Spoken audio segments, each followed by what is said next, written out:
Hi friends, we spend a lot of time on our show talking about the latest in gadgets and gizmos and how all this tech is supposed to make your life better.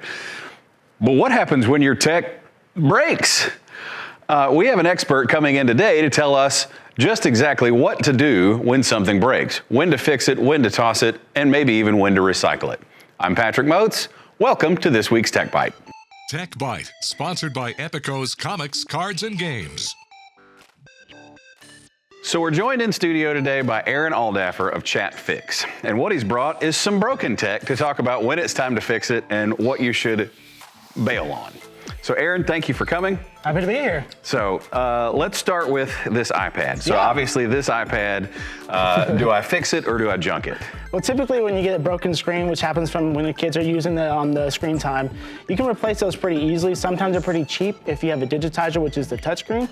The best thing to do is just call your local repair place and see how much it would cost, because sometimes you can get it for way cheaper than it is to replace them. Okay, I did hear a good rule of thumb is once the repair cost is over 50% to buy new, it's best just to buy new. Definitely, because whenever you replace something, you're obviously sometimes getting an aftermarket part or a brand new part, OEM, which costs a little bit more. So I always tell my customers, if you're getting something that's over the half the price, it's best to just replace it. Best to just replace it, okay. Now we've also got a cell phone here that you said is still functioning, but we've got some cracks on the screen, on the front, the back. Definitely. So do I need to fix that, or as long as it's functioning, is that okay? So this is a cost between if you want to spend the money on it. Typically iPhones can be a little bit more expensive, especially with the new OLED screens. Sure. The back, I would always say get that replaced as soon as possible. With these chips here, you can cut your fingers, your kids can cut them, and it can fall glass into certain places. Well, and also I would assume that elements can get into the phone and that can make Definitely. The more you have that open, the more dust and debris can get in there, and that's not waterproof anymore. Right, and a case is not going to protect all of that. Definitely not. No, the biggest ones with the water seal can help with that, but on the long term, I'd go ahead and get it replaced.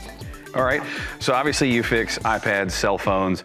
You've got some other stuff here. Yeah. So if I have an old gaming system that doesn't work anymore, I can come see you? Definitely.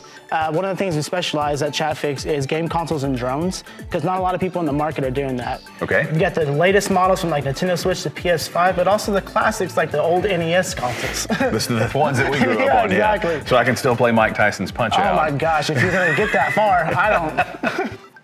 They also do drones. A lot of Chattanooga Roofing is one of we help out with that. A lot of wrecked drones and also little controllers. These are the main things that people kind of tend to throw away.